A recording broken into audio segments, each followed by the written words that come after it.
بسم اللہ الرحمن الرحیم۔ شریعت میں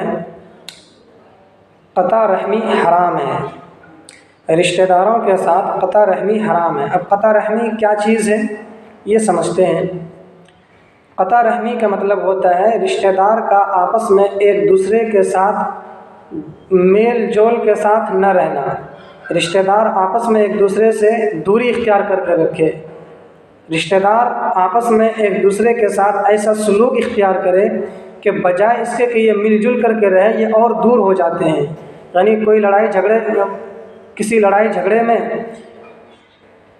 ایسی بات کہہ دینا جس سے دوسرے کو تکلیف ہو رہی ہے، اسی طریقے سے آپس میں ایک دوسرے کے ساتھ حسد اور بغض رکھنا، کوئی ایسی بات کہنا، کوئی ایسا سبب اختیار کرنا، کوئی ایسا ماحول بنانا جس سے آپس میں ایک دوسرے کے ساتھ رحم دلی کے بجائے سخت دلی جیسا رویہ اختیار کر رہا ہے۔ تو شریعت میں رشتہ داروں کا آپس میں ایک دوسرے کے لیے ایسا سبب اختیار کرنا، ایسا ماحول بنانا، ایسی بات کہنا جس سے آپس میں ایک دوسرے کو رنجش ہو، یہ حرام ہے۔ اور جو شخص بھی اس طریقے سے حرکت کرتا ہے یہ غلط حرکت کرتا ہے جس سے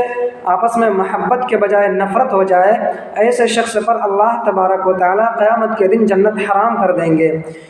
مسند احمد کی روایت ہے عن سعید بن زید رضی اللہ تعالی عنہ ان النبی صلی اللہ علیہ وسلم قال ان هذا الرحم شجنۃ من الرحمن۔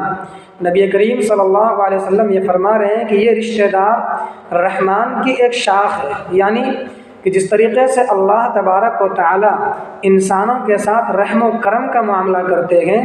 ایسے ہی اللہ تبارک و تعالیٰ نے ان رشتہ دار کو آپس میں ایک دوسرے کے رحم و کرم کا سبب بنایا ہے، ایک دوسرے کے لیے رحم و کرم کا ذریعہ بنایا ہے۔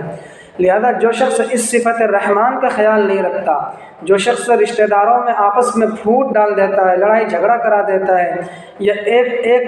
ایک رشتہ دار دوسرے رشتہ دار کے لیے کوئی ایسا کام یا کوئی ایسی بات یا کوئی ایسا ماحول اختیار کر لیتا ہے، کوئی ایسا کام کرتا ہے، کوئی ایسی بات کہہ دیتا ہے جس سے دوسرے رشتہ دار کو تکلیف ہوتی ہے، جس سے دوسرے رشتہ دار ان سے دور ہو جاتے ہیں، لہذا ایسے شخص جو اس طریقے سے رویہ اختیار کرے جو دوری کا سبب بنے،